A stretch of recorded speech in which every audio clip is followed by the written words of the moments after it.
মানুষ জীবনে তিনটে কাজ অবশ্যই করে থাকে, কিছু দান করে, কিছু গ্রহণ করে, আর কিছু ত্যাগ করে দেয়। এটাও ভাবতে থাকে যে এটা করলে কিভাবে করবে। দেবার জন্য পর্যাপ্ত ধন নেই, নেবার জন্য সংসারে অত স্নেহ নেই, আর ত্যাগ করার জন্য জীবনে এত সুখই নেই, তাহলে কিভাবে করবে? আসলে আমরা বস্তুগত চাহিদা অর্জনে এত ব্যস্ত হয়ে পড়ি যে আমরা বুঝতেই পারি না যে কি নেবার আছে, কি দেবার আছে, আর কি ত্যাগ করার আছে। তাহলে আজ আমি আপনাকে বলেই দিই, মনে রাখবেন এই তিনটে গুরুত্বপূর্ণ গুণ, তিনটে গুরুত্বপূর্ণ কথা। দেবার জন্য আছে দান, নেবার মতো আছে জ্ঞান, আর ত্যাগ করার মতো আছে অহংকার। যখন আপনি দান করতে শিখে যাবেন, জ্ঞান অর্জন করার শক্তি আপনা থেকেই আপনার মধ্যে চলে আসবে। আর যখন এই জ্ঞান আপনার মধ্যে প্রবেশ করবে, অহংকার আপনা থেকেই আপনার থেকে দূরে চলে যাবে। যে ব্যক্তি এই তিনের মধ্যে ভারসাম্য বজায় রাখতে পারে, তার বর্তমান, ভূত, ভবিষ্যৎ, লোক, পরলোক সবকিছু শুধরে যায়। যেই দিন আপনি দান করতে শিখে যাবেন, জ্ঞান আহরণ করতে শিখে যাবেন, অভিমান ত্যাগ করতে শিখে যাবেন, আপনার সর্বশক্তিশালী, সর্বশক্তিমান পরমেশ্বরেরও প্রয়োজন পড়বে না। কারণ তখন ঈশ্বর আপনার মধ্যেই বাস করবেন। তাহলে আসুন আর আমার সাথে ভালোবেসে বলুন, রাধা রাধা। নিয়তি। রাধা আমাকে বলে, কৃষ্ণ, যদি তুমি জানো যে নিয়তিতে কি আছে, তাহলে তাকে বদলে দাও না কেন? মহাদেব আমাকে বলেন যে শ্রীকৃষ্ণ, যদি আপনি এটা জানেন যে সাম্বের নিয়তি এটাই, তাহলে আপনি তাকে বদলানোর চেষ্টা কেন করেন? কেন? কারণ আমি একজন পিতা, আর পিতার কর্তব্য এটাই, তিনি যেন সম্ভাব্য সব চেষ্টা করেন নিজের সন্তানের মঙ্গলের জন্য। নিয়তি আমি জানি, কিন্তু এটাও আমি জানি যে কর্মের থেকে বড় আর কোনো নিয়তি হতে পারে না। অভিজ্ঞতাও রয়েছে যে কর্মের হাতে নিয়তির এই চক্র বদলে যেতে পারে। তাই জীবনে যদি আপনার কখনো এমন মনে হয় যে এটা তো অসম্ভব, তখনও চেষ্টা করা কখনোই ছাড়বেন না। কে বলতে পারে আপনারই কর্মের কোনো এক বীজ হয়তো নিয়তির চাকায় আটকে গেল, আর নিয়তিকে নিজের পথ পাল্টাতে হলো, ঠিক কিনা? সেই জন্য নিয়তিকে ভাগ্য মেনে নিয়ে চুপ করে বসে থাকবেন না। নিজের নিয়তি স্বয়ং নিজের কর্মের দ্বারা নির্ধারিত করুন, কারণ আপনার এই কর্মের ওপরেই আপনার অধিকার রয়েছে। আর এই অধিকারকে নিয়তি অনেক সময় সম্মানও করে। তাহলে আসুন আর আমার সাথে ভালোবেসে বলুন, রাধা রাধা। জীবনে অনেক সময় সমস্যা আমাদের চারদিক থেকে ঘিরে ফেলে। এই সমস্যা নানান ধরনের হতে পারে। আর্থিক সমস্যা হতে পারে, পারিবারিক সমস্যা হতে পারে, কোনো সম্পর্ক নিয়ে সমস্যা হতে পারে, কখনো কোনো দৈনিক সমস্যা হতে পারে, কখনো কোনো দ্বন্দ্ব হতে পারে, অনেক সমস্যা হতে পারে। কিন্তু যখনই কোনো সমস্যা আসে, আমাদের মনে তার জন্য একটা উত্তর অবশ্যই থেকে থাকে, যা আমাদের অন্তরে রয়েছে। একে আমরা বলি আত্মা। আত্মা হলো পরমাত্মারই রূপ, আর পরমাত্মা তা কখনোই কিছু অনুচিত চাইবে না, তাই তো? এই আত্মা খুব ভালো করে জানে যে কোনটা উচিত আর কোনটা অনুচিত। যদি আসল বিষয়ের কথা বলি, তাহলে আপনাকে নিজের মনকে বুঝতে হবে, কারণ আত্মা তো পরমাত্মা থেকেই আসে। কিন্তু এই মন মানুষ জন্ম থেকেই প্রাপ্ত করে, যার বিকাশ হয় এই সংসারকে দেখে। যেদিন আপনার এই মন আর আপনার এই আত্মা এই দুই এক হয়ে যাবে, আত্মসাৎ হয়ে যাবে, সেদিন আপনার জীবনে না কোনো সমস্যা থাকবে, না কোনো ঝঞ্ঝাট থাকবে, না কোনো সংকট থাকবে। কারণ আপনার কাছে সেই সমস্ত সমস্যার, সমস্ত বিপদের সমাধান থাকবে, আর তাও আপনারই অন্তরে। তাহলে আসুন আর আমার সাথে ভালোবেসে বলুন, রাধা রাধা। ভক্তি আর শক্তি এই দুইয়ের মধ্যে সম্পর্ক অত্যন্ত সরল। মানুষ ভক্তি করেন যাতে তিনি শক্তি লাভ করতে পারেন, আর শক্তি লাভ করার পরে ভক্তিভাব ভুলে যান আর শক্তির প্রতি আসক্তিতে মত্ত হয়ে যান, আর সেখান থেকেই তার বিনাশ শুরু হয়। কেন? কারণ ভক্তির দ্বারা প্রাপ্ত শক্তি অন্য কারোর হিতের জন্য ব্যবহার করতে হয়, অন্য কারোর মঙ্গল করার জন্য ব্যবহার করতে হয়, কারোর বিনাশের জন্য নয়। এবার যদি আমি আপনাদের একটা উদাহরণ দিয়ে বোঝাই, তাহলে কোদাল দিয়ে আমরা মাটি কোপাতে পারি, একটা গর্ত খুঁড়তে পারি যাতে একটা নতুন বৃক্ষ জন্ম নিতে পারে, একটা বৃক্ষ যা অন্য জীবকে ফল প্রদান করবে, যাত্রীদের ছায়া প্রদান করবে। কিন্তু এই কোদালের ব্যবহার যদি আমরা অন্য কারোর ক্ষতি করার জন্য করি, তাহলে ক্ষতি শুধুমাত্র আমাদেরই হবে। তাই জীবনে যদি আপনি কোনো শক্তি লাভ করেন, হয়তো ভক্তির দ্বারা বা অন্য যেখান থেকেই হোক, তার সদ্ব্যবহার করতে শিখুন, নয়তো এই প্রাপ্ত শক্তি আপনার পতনের কারণ হয়ে দাঁড়াবে। তাহলে আসুন আমার সাথে ভালোবেসে বলুন, রাধা রাধা। শক্তি এক অত্যন্ত বিচিত্র বস্তু, বা বলতে পারেন অনুভূতি। পিতা সবসময় চান যেন তিনি তার শক্তি পুত্রকে সঁপে দিতে পারেন, যাতে সে শক্তিশালী হয়, যাতে তার মঙ্গল হয়। তার পুত্র সবসময় চায় যাতে সে পিতার সেই শক্তি লাভ করে, কিন্তু সেই শক্তি লাভ করার জন্য পুত্র হওয়া যথেষ্ট নয়, যোগ্য পাত্র হতে হয়। আসুন আপনাকে সহজে বোঝাই। যদি আপনি সুপাত্র হন আর আপনাকে শক্তি দেওয়া হয়, তাহলে আপনি সেই শক্তির গুরুত্ব বুঝবেন, কোথায় সেই শক্তি প্রয়োগ করা উচিত সেটা বুঝবেন। আর এটা যেহেতু অর্জন করা শক্তি হবে, সেই শক্তির অপব্যবহার হবে না। কিন্তু যদি এই আপনি কুপাত্র হন আর যদি আপনাকে এই শক্তি দেওয়া হয়, তাহলে কি হবে? দেখতে গেলে এই শক্তি আপনি দান হিসেবে পেয়েছেন, তাই না আপনি এই শক্তির গুরুত্ব বুঝবেন, আর না এর প্রয়োগ আপনি জানবেন। তার অপব্যবহার হওয়া সুনিশ্চিত। তাই যদি আপনি কোনো শক্তি অর্জন করতে চান, তাহলে আগে তার যোগ্য হয়ে উঠুন, পুত্র নয় পাত্র হয়ে উঠুন। আর আমার সাথে ভালোবেসে বলুন, রাধা রাধা। কথায় আছে, প্রত্যেক পুত্র তার পিতার প্রতিচ্ছবি হয়, আর সমস্ত প্রতিচ্ছবি চায় যেন সে তার অস্তিত্ব প্রাপ্ত করতে পারে। পুত্র চায় সে যেন তার পিতার মতো হয়, বা কখনো কখনো তার থেকেও শ্রেষ্ঠ হয়। সেটা কোনো অনুচিত ব্যাপার নয়। অনুচিত তখন হয় যখন পুত্র নিজের পিতার মতো হবার স্বপ্ন পূরণ করতে গিয়ে বা তার থেকেও শ্রেষ্ঠ হওয়ার স্বপ্ন পূরণে অনুচিত পথের আশ্রয় নেয়। কারণ তারপরে সে তার পিতার গুণগুলি আত্মসাৎ করতে চায় না। সে শুধুই এটা চায় যে সংসারের চোখে যেন আমি শ্রেষ্ঠ প্রমাণিত হই। এটা অনুচিত। সংসারে এমন অনেক মানুষ আছেন যারা এই কারণে শ্রেষ্ঠ হবার চেষ্টা করেন যাতে তার পরিবারের তার পিতার সম্মান বৃদ্ধি পায়। এমনও মানুষ থাকেন, আর এটাই হলো পার্থক্য উদ্দেশ্যের। মনে রাখবেন, যদি আপনার উদ্দেশ্য শুভ হয় তাহলে পথও শুভ হবে, যদি আপনার উদ্দেশ্য অশুভ হয় তাহলে পথও অশুভ হবে। তাহলে নিজের পিতার মতো হবার চেষ্টা অবশ্যই করুন, তার থেকেও শ্রেষ্ঠ হওয়ার চেষ্টা অবশ্যই করুন, কিন্তু মনে রাখবেন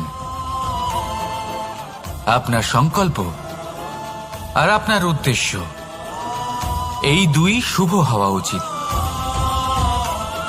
তাহলে আসুন আর আমার সাথে ভালোবেসে বলুন, রাধা রাধা।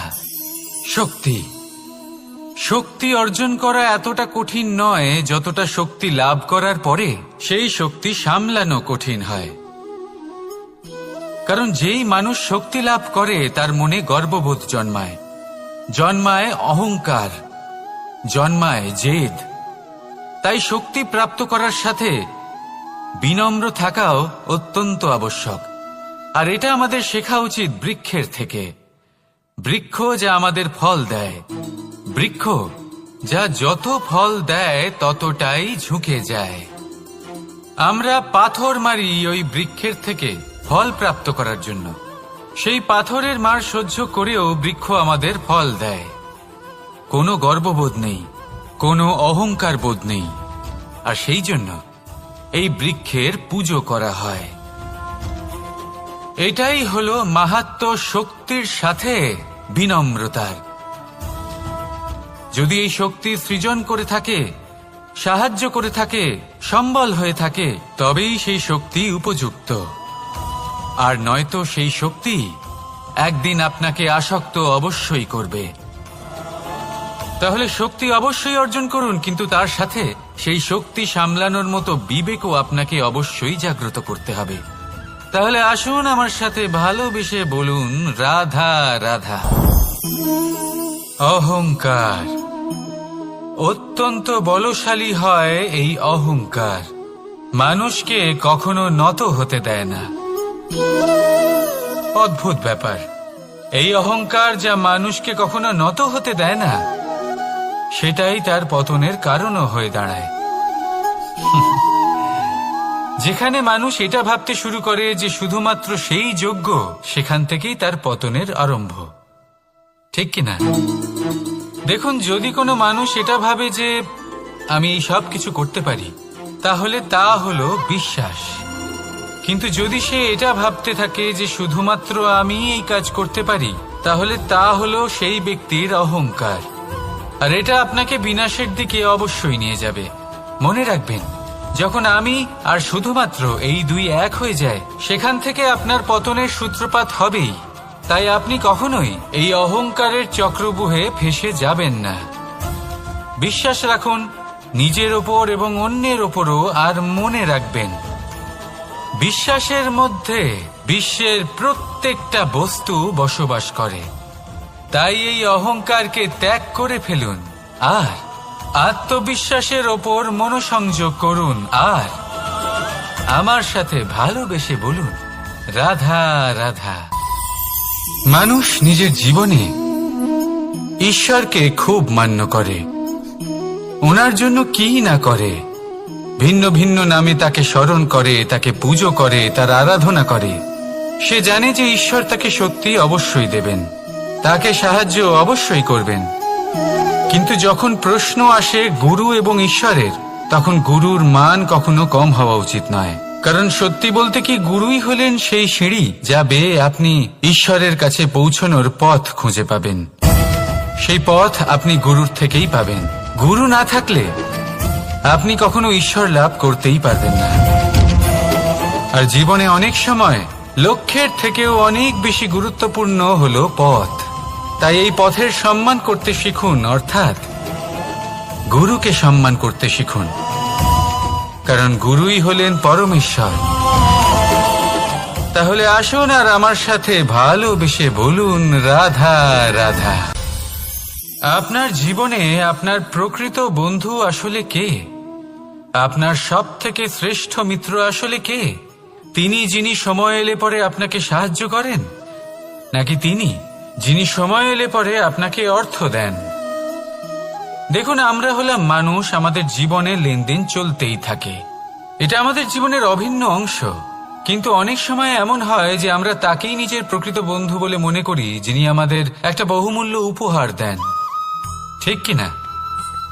এবার আপনার জীবনে সেই বহুমূল্য উপহার কোনটা, ওই অমূল্য মিত্র আসলে কে, সেই সিদ্ধান্ত হলো আপনার। কিন্তু যদি আপনি আমাকে জিজ্ঞেস করেন, তাহলে আমার মতে স্বর্ণ, হিরে, মুক্ত, ধন এগুলো বহুমূল্য নয়। বহুমূল্য হলো সঙ্গ, যখন আপনি একা হয়ে যাবেন, সময়, যখন আপনার তাকে প্রয়োজন হবে, সমর্পণ, যখন আপনার বিশ্বাসের প্রয়োজন পড়বে। যে মানুষ আপনার প্রতি এই 3 গুণ প্রদর্শন করেন, যিনি আপনার কঠিন সময়ে আপনাকে অবশ্যই সঙ্গ দেবেন, যখন আপনার প্রয়োজন পড়বে আপনাকে অবশ্যই সময় দেবেন, আপনার প্রতি সম্পূর্ণ সমর্পিত থাকবেন, সেই হলো আপনার আসল মিত্র, সেই হলো আপনার প্রকৃত বন্ধু। কারণ সত্যি বললে, বন্ধুত্বের অর্থই হলো নিজেকে সম্পূর্ণরূপে কারোর কাছে সমর্পণ করে দেওয়া। তাই আপনার সেই বন্ধুর জন্য নিজের প্রাণ উজাড় করে দিন। আর ভালোবেসে বলুন, রাধা রাধা। মানুষ জীবনে 3টে কাজ অবশ্যই করে থাকে। কিছু দান করে, কিছু গ্রহণ করে, আর কিছু ত্যাগ করে দেয়। এটাও ভাবতে থাকে যে এটা করলে কিভাবে করবে। দেবার জন্য পর্যাপ্ত ধন নেই, নেবার জন্য সংসারে অত স্নেহ নেই, আর ত্যাগ করার জন্য জীবনে এত সুখই নেই, তাহলে কিভাবে করবে? আসলে আমরা বস্তুগত চাহিদা অর্জনে এত ব্যস্ত হয়ে পড়ি যে আমরা বুঝতেই পারি না যে কি নেবার আছে, কি দেবার আছে, আর কি ত্যাগ করার আছে। তাহলে আজ আমি আপনাকে বলেই দিই, মনে রাখবেন এই 3টে গুরুত্বপূর্ণ গুণ, 3টে গুরুত্বপূর্ণ কথা। দেবার জন্য আছে দান, নেবার মতো আছে জ্ঞান, আর ত্যাগ করার মতো আছে অহংকার। দৃষ্টি আর দৃষ্টিভঙ্গি, এই সমগ্র লীলা হলো এই দুইয়ের। বিচিত্র হতে পারে, কিন্তু এটাই সত্যি। এবার আপনাকে একটা উদাহরণ দিয়ে বোঝাই।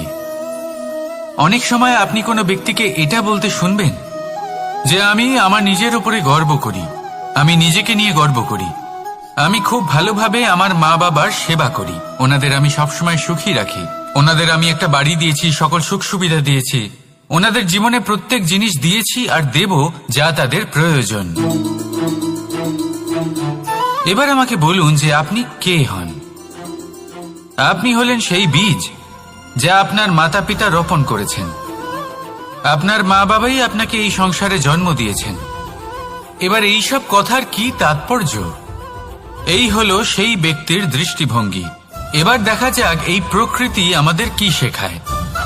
কখনো কোনো গাছকে দেখবেন, যখন সেই গাছে ফল আসে, সে মালিকে এটা বলে না যে দেখো আমি তোমাকে ফল খেতে দিচ্ছি। সেই বৃক্ষ এটা বলে না যে দেখো আমি তোমায় আহার করতে দিচ্ছি, কারণ ও জানে যে এটা হলো সেই মালির পরিশ্রম, এটা হলো তারই কর্মের ফল, আর এটা তারই পাওয়া উচিত। সে বলে যে তোমার জিনিস তোমাকেই অর্পণ করলাম, এ আমার জিনিস নয়। ও জানে সেই মালির গুরুত্ব আসলে কি। এটা হলো তার দৃষ্টিভঙ্গি। সেই জন্য আপনি জীবনে কোন ব্যক্তির মধ্যে, কোন পশু পাখির মধ্যে, কোন প্রাণীর মধ্যে, কোন পরিস্থিতিতে, কোন আবেগের মুহূর্তে কি দেখতে পাচ্ছেন, সেটা আপনার দৃষ্টিভঙ্গির উপরে নির্ভর করছে। তাই নিজের মনে ধন্যাত্মক ভাব জাগ্রত করুন, শুভ চিন্তা নিয়ে আসুন। এই ভাবনাই সত্য হয়ে সামনে আসবে। এই দৃষ্টিভঙ্গি এমন হয়ে যাবে যে আপনার জীবনে সবকিছুই শুভ হবে। তাহলে আসুন আর আমার সাথে ভালোবেসে বলুন, রাধা রাধা। কখনো কখনো মানুষ মনে করেন যে সে নিজেই সব থেকে বেশি শক্তিশালী, তিনি হলেন জ্ঞানী। দেখুন, এটা ভালো ব্যাপার যে আপনার মধ্যে শক্তি আছে, জ্ঞান আছে, আর এটা শুধু আপনার জন্য নয়, এই সমস্ত সমাজের জন্য, দেশের জন্য, সমগ্র পৃথিবীর জন্য অত্যন্ত আবশ্যক। কিন্তু এই কথাটাও বোঝা অত্যন্ত আবশ্যক যে এই জ্ঞান যেন কখনো অহংকার না হয়ে ওঠে। যখন মানুষের মধ্যে জ্ঞান থাকে তখন সে রাম হয়ে ওঠে। রাম, যিনি সমুদ্রের বুকে সেতু বানিয়েছিলেন, বানর সেনার দ্বারা রাক্ষস রাজকে পরাজিত করেছিলেন, আর চিরকালের জন্য সবার কাছে আদর্শ হয়ে উঠেছিলেন। আর যদি মানুষের মনে অহংকার জন্মায়, তাহলে সে রাবণ হয়ে ওঠে। দেশে বিদেশে যতই খ্যাতি থাকুক না কেন, সে রাক্ষস হয়ে ওঠে, নিজের সাথে সাথে সমস্ত কুলের বিনাশ করে বসে। এবার জ্ঞান নাকি অহংকার, আপনার কি চাই সেই সিদ্ধান্ত আপনার, আর আপনার এই সিদ্ধান্তই নিশ্চিত করবে যে আপনার কর্ম কি হবে, আর আপনার এই কর্মই নিশ্চিত করে দেবে আপনার প্রারব্ধ কি হবে। তাহলে শুভ কর্ম করুন আর আমার সাথে ভালোবেসে বলুন, রাধা রাধা। আপনি কখনো পাখিদের দেখেছেন? যেভাবে মানুষ তার সন্তানকে জন্ম দেয়, পাখিরাও সন্তানদের জন্ম দেয়। আর যেই তার সন্তান এই সংসারে প্রবেশ করে, সেই পাখি তাকে আগলে রাখে, তার যত্ন করে, ওর জন্য বাসা বানায়, ওর জন্য দূর কোথাও থেকে খাবার নিয়ে আসে, নিজের ঠোঁট দিয়ে ওর মুখে খাবার খাইয়ে দেয়, সবকিছু করে। কিন্তু একটা কাজ পাখি করে, কিন্তু মানুষ কখনোই করে না। যখন পাখি মনে করে যে তার সন্তান বড় হয়ে গেছে, ওকে এবার ওরা শিখতে হবে নিজেকেই আত্মরক্ষা শিখতে হবে, নিজের খাবার নিজেই খুঁজে আনতে হবে, তো সেই পাখি তার সন্তানকে বাসা থেকে বের করে দেয়। তারপর সেই পাখির সন্তান নিজে উড়তে শেখে, আত্মরক্ষা করতে শেখে এবং আস্তে আস্তে সে আত্মনির্ভর হয়ে ওঠে। কিন্তু মানুষ কি তার সন্তানের সাথে এটাই করে? কখনোই নয়। মানুষ তার সন্তানকে নিজের সাথে বেঁধে রাখে, সব সময় তার লালন পালনের, তার দেখাশোনার ব্যবস্থা করে রাখে, আর এটাই ভাবেন যে আমি হলাম ওর পালনকর্তা, ওর খেয়াল রাখা তো আমার কর্তব্য। কিন্তু না, এই কাজ করতে করতে উনি আস্তে আস্তে নিজেরই সন্তানের শত্রু হয়ে ওঠেন, তার বিকাশের শত্রু হয়ে ওঠেন। তাই যখন সন্তান বড় হবে তখন অবশ্যই ভালোবাসুন, কিন্তু পাখির মতো কঠোর হওয়াও প্রয়োজনীয়, তবেই তার বিকাশ হবে। ওকে নিজের কষ্ট নিজেকেই সহ্য করতে দিন, শিখতে দিন জীবনের অনুভূতি কেমন, তবেই তার বিকাশ হবে। নয়তো সেই সন্তান আজীবন আপনার জন্য বোঝা হয়ে থাকবে, আর আপনি তার বিকাশের পথে আজীবন বাধা হয়ে থাকবেন। আর আমার মনে হয় না আপনি সেটা চাইবেন, তাই তো? আসুন আমার সাথে ভালোবেসে বলুন রাধা রাধা। জীবনে শিখরে পৌঁছানোর জন্য মানুষের কি প্রয়োজন হয়ে থাকে? সিঁড়ির। কিন্তু তাও প্রত্যেক মানুষ, প্রত্যেক ব্যক্তি শিখরে পৌঁছতে পারেন না। এর কারণ কি? কারণ একটা হতে পারে যে মানুষ কল্পনা করতে থাকেন কিন্তু সিঁড়ি খুঁজে পান না। কিছু মানুষ খুঁজে নেন কিন্তু তা পেয়ে এতটাই প্রসন্ন হয়ে যান যে তারপর আর কোনো কর্মই করেন না। খুব সোজা ব্যাপার। অনেক মানুষ সিঁড়ি খুঁজে পান না, আর যদি পেয়েও যান তাও যতক্ষণ না তাতে চড়ছেন সেই শিখরে পৌঁছবেন কি করে? যতক্ষণ না আপনি পরিশ্রম করছেন, যতক্ষণ না সেই সিঁড়িতে আপনি চড়ছেন, যতক্ষণ না ক্লান্ত হচ্ছেন, আপনার পায়ে হাঁটুতে ব্যথা না হচ্ছে, ততক্ষণ এই শিখরে পৌঁছানোর সৌভাগ্য লাভ করতে পারবেন না।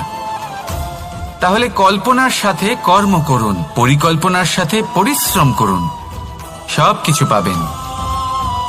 আসুন আমার সাথে ভালোবেসে বলুন রাধা রাধা। সুখ আর অভিজ্ঞতা, এই দুই জীবনে একসাথে কখনোই আসে না।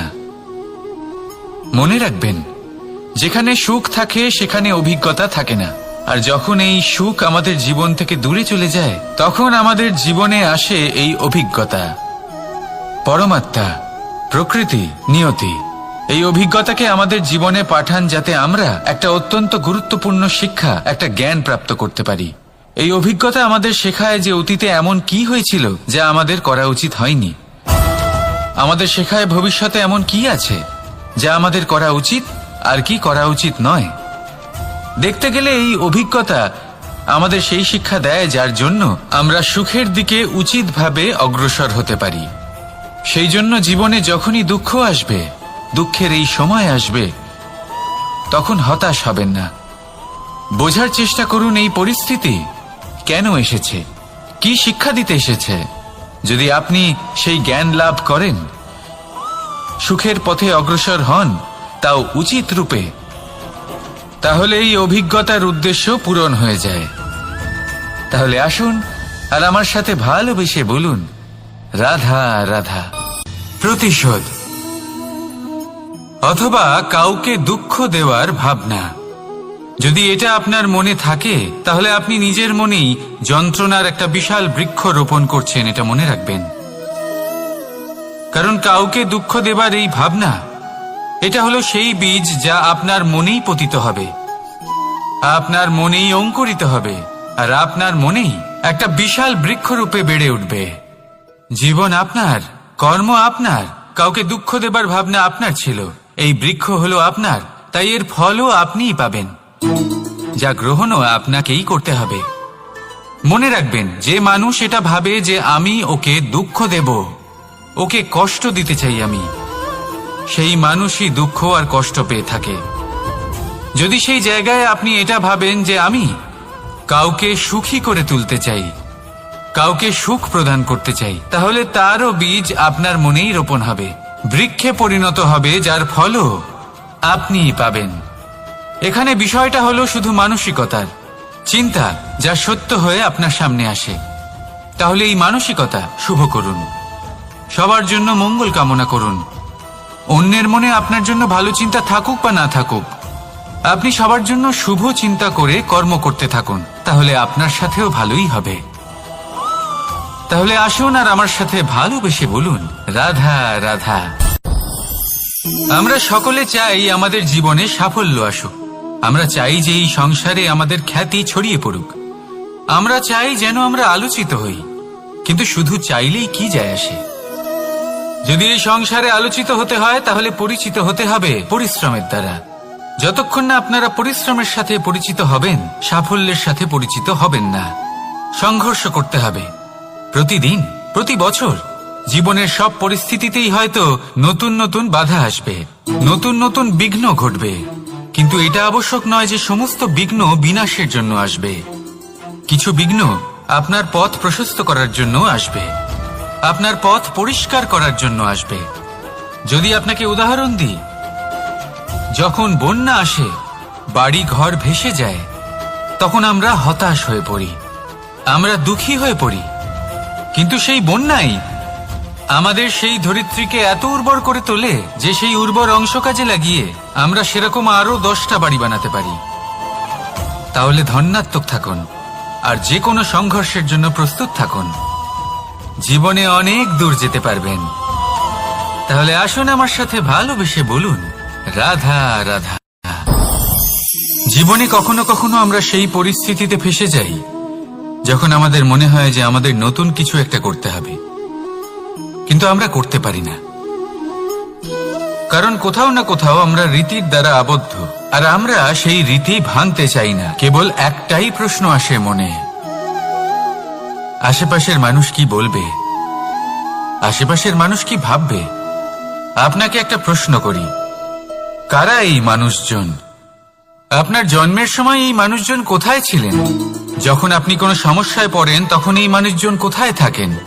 এগিয়ে এসে কি আপনাকে সাহায্য করেন, নাকি সেই সমস্যার সমাধান আপনি নিজেই করেন? এইসব মানুষজনের চিন্তা ত্যাগ করুন যদি আপনি জীবনে বাঁচতে চান। ভেবে দেখুন জীবনে কি কি শুভ আছে আর কি কি শুভ করতে পারেন।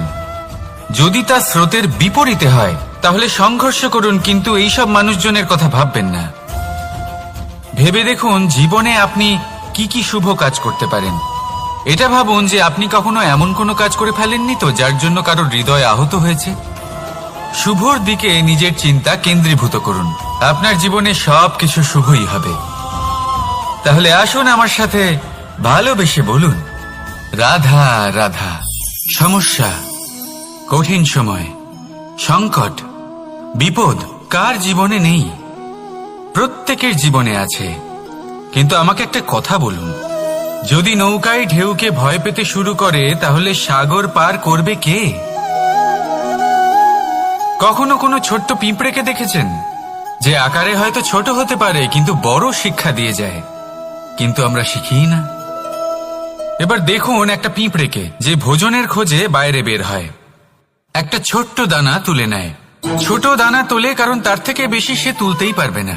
সে দানা নিয়ে চলতে শুরু করে, কোনো দেওয়ালে উঠে পড়ে, আবার পড়েও যায়। সেই দানা দূরে কোথাও একটা পড়ে যায়, তা আবার খোঁজে, তুলে নেয়, আবার চলতে থাকে। পড়ে যায় আবার ওঠে, পড়ে যায় আবার ওঠে। সেই দানাটা রেখে দেয়, আবার বেরিয়ে পড়ে ভোজনের খোঁজে। পরিশ্রম করতে থাকে কিন্তু হার মানে না। এই শিক্ষাই তো আমাদের প্রাপ্ত করতে হবে। নিরন্তর পরিশ্রম আর নির্ভীক হয়ে কর্ম করে যেতে হবে। এটাই হলো সাফল্যের মাধ্যম, এটাই হলো জয়ের মন্ত্র, অচ্যুত অজয় অস্ত্র। তাহলে আসুন আর আমার সাথে ভালোবেসে বলুন, রাধা রাধা। আজকাল আপনি দেখে থাকবেন যে মা বাবা শুধুমাত্র সন্তানকে ভালোবাসেন তা নয়, তাদের মোহেও জড়িয়ে পড়েন। বিদ্যালয় যখন পাঠান তখন সমস্ত সুযোগ সুবিধা দিয়েই পাঠান। চেষ্টা করেন যে সবসময় যেন সন্তান তাদের চোখের সামনেই থাকে। কিন্তু ভুলে যান এক অত্যন্ত গুরুত্বপূর্ণ কথা, যে সন্তানকে এক নতুন দৃষ্টিভঙ্গি দেওয়াই হলো ওনাদের কর্তব্য। সেই জন্য পুরাতনকালে শিষ্যদের গুরুকুলে পাঠানো হতো, বাড়ির থেকে দূরে। কারণ বাড়ি ছেড়ে যাওয়া এক সন্তানের জন্য, এক শিষ্যের জন্য অত্যন্ত শুভ লক্ষণ হয়।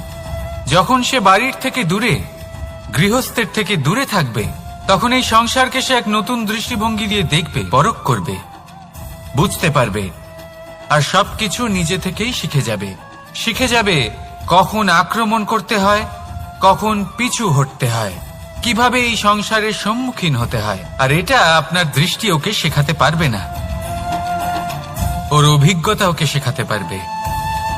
তাই মনে রাখবেন, যদি আপনি চান যে আপনার সন্তানের বিকাশ হোক, তাহলে অনেক সময় ওকে নিজের থেকে দূরে নিয়ে যেতে হয়। যদি মোহে আবদ্ধ থাকেন, তাহলে ওর বিকাশ কখনোই হবে না। তাহলে আসুন আমার সাথে ভালোবেসে বলুন, রাধা রাধা। এই সমগ্র সংসারের সব থেকে গুরুত্বপূর্ণ ব্যক্তি কে? স্বয়ং আপনি। নিজের জন্য তো বটেই, তাই না? কারণ যখন আপনি জন্মগ্রহণ করেন, নিজের চোখ খোলেন, এই সংসারে আসেন, তখনই তো এই সংসারকে আপনি দেখতে পান, অনুভব করতে পারেন। এখানকার আবেগ, এখানকার মানুষজন তখন থেকেই অনুভব করেন। যদি আপনি না থাকেন, তাহলে এই সংসারের অস্তিত্ব আপনার কাছে শূন্যের সমান, তাই না? আপনি না থাকলে এই সংসারও আপনার কাছে নেই। এবার সবাই বলবেন যে এ তো সত্যি কথা, সেই অনুযায়ী তো আমার স্বার্থপর হওয়া উচিত, অহংকারী হওয়া উচিত, কারণ আমার কাছে আমিই তো সবকিছু। দৃষ্টিভঙ্গি পাল্টে দেখুন, আপনার কাছে সব থেকে বেশি গুরুত্বপূর্ণ ব্যক্তি কে? আপনি নিজেই। সেই মানুষটি কেমন হওয়া উচিত একটু ভেবে দেখুন। সবসময় সকলকে সাহায্য করুন, একসাথে মিলে পরিশ্রম করুন, সাহায্য করুন অন্যদেরকে, এটা অতি আবশ্যক। এবং তার থেকেও বেশি গুরুত্বপূর্ণ হলো এটাই যে আপনার মনে যেন কখনো এই বিষয়ে ভয় না থাকে যে আমি আমার প্রিয়জনদের, আমার কাছের মানুষগুলিকে হারিয়ে ফেলব। এই ভয় কখনোই মনের মধ্যে থাকা উচিত নয়। যদি ভয় থাকে, তাহলে থাকুক এই বিষয়ে যে সকল মানুষ আমার জীবন থেকে, আমার থেকে দূরে চলে যাচ্ছেন, তাদের বাধা দিতে দিতে আমি যেন নিজেকেই না হারিয়ে ফেলি, নিজের অস্তিত্বকেই না হারিয়ে ফেলি, নিজের ব্যক্তিত্বকে, নিজের বিচারধারাকে, নিজের করুণার শক্তি না হারাই। তাহলে এই ভয় ত্যাগ করুন আর আমার সাথে ভালোবেসে বলুন, রাধা রাধা। দৃষ্টি আর দৃষ্টিভঙ্গি, এই সমগ্র লীলা হলো এই দুইয়ের। বিচিত্র হতে পারে, কিন্তু এটাই সত্যি। এবার আপনাকে একটা উদাহরণ দিয়ে বোঝাই। অনেক সময় আপনি কোনো ব্যক্তিকে এটা বলতে শুনবেন যে আমি আমার নিজের উপরে গর্ব করি, আমি নিজেকে নিয়ে গর্ব করি, আমি খুব ভালোভাবে আমার মা বাবার সেবা করি, ওনাদের আমি সবসময় সুখী রাখি, ওনাদের আমি একটা বাড়ি দিয়েছি, সকল সুখ সুবিধা দিয়েছি, ওনাদের জীবনে প্রত্যেক জিনিস দিয়েছি আর দেব যা তাদের প্রয়োজন। এবার আমাকে বলুন যে আপনি কে হন? আপনি হলেন সেই বীজ যা আপনার মাতা পিতা রোপণ করেছেন। আপনার মা বাবাই আপনাকে এই সংসারে জন্ম দিয়েছেন। এবার এইসব কথার কি তাৎপর্য? এই হলো সেই ব্যক্তির দৃষ্টিভঙ্গি। এবার দেখা যাক এই প্রকৃতি আমাদের কি শেখায়। কখনো কোনো গাছকে দেখবেন, যখন সেই গাছে ফল আসে, সে মালিকে এটা বলে না যে দেখো আমি তোমাকে ফল খেতে দিচ্ছি। সেই বৃক্ষ এটা বলে না যে দেখো আমি তোমায় আহার করতে দিচ্ছি, কারণ ও জানে যে এটা হলো সেই মালির পরিশ্রম, এটা হলো তারই কর্মের ফল, আর এটা তারই পাওয়া উচিত।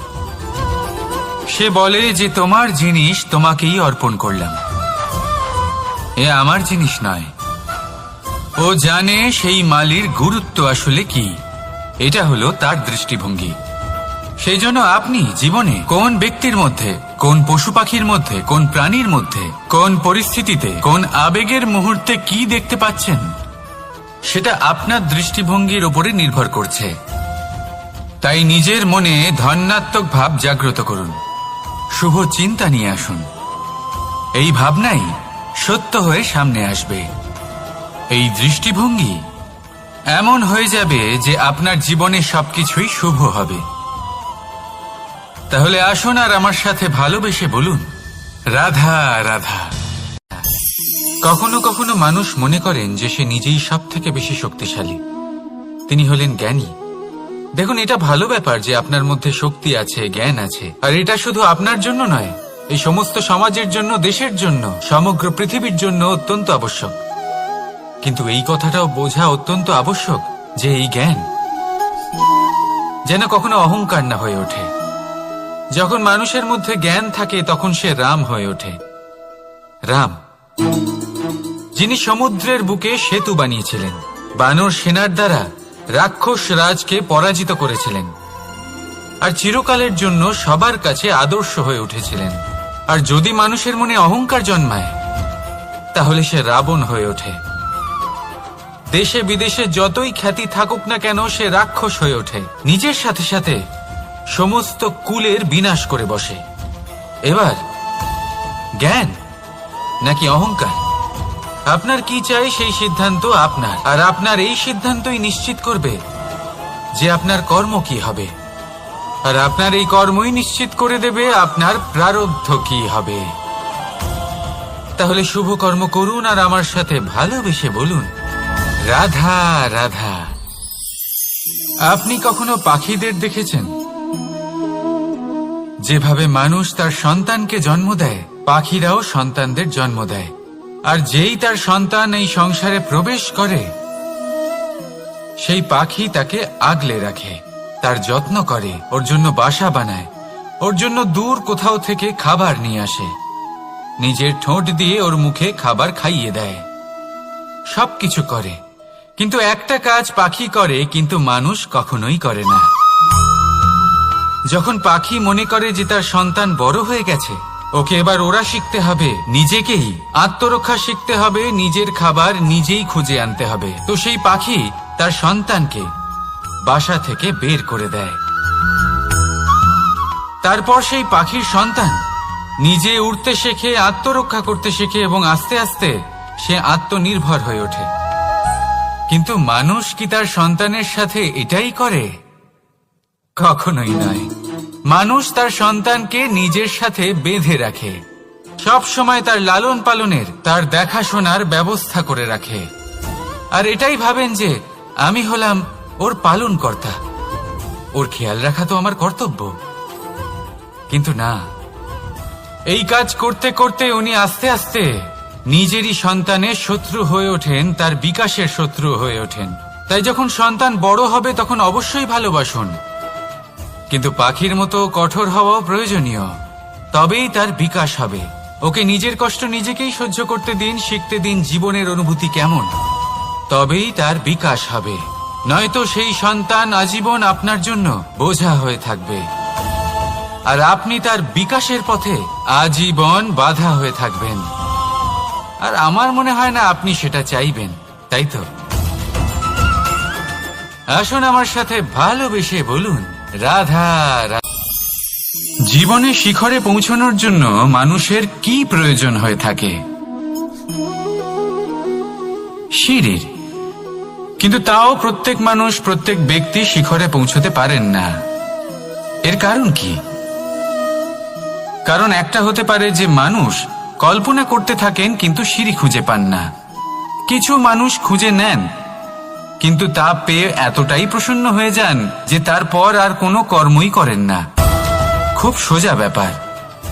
অনেক মানুষ সিঁড়ি খুঁজে পান না, আর যদি পেয়েও যান তাও যতক্ষণ না তাতে চড়ছেন সেই শিখরে পৌঁছবেন কি করে? যতক্ষণ না আপনি পরিশ্রম করছেন, যতক্ষণ না সেই সিঁড়িতে আপনি চড়ছেন, যতক্ষণ না ক্লান্ত হচ্ছেন, আপনার পায়ে হাঁটুতে ব্যথা না হচ্ছে, ততক্ষণ এই শিখরে পৌঁছানোর সৌভাগ্য লাভ করতে পারবেন না। তাহলে কল্পনার সাথে কর্ম করুন, পরিকল্পনার সাথে পরিশ্রম করুন, সবকিছু পাবেন। আসুন আমার সাথে ভালোবেসে বলুন, রাধা রাধা।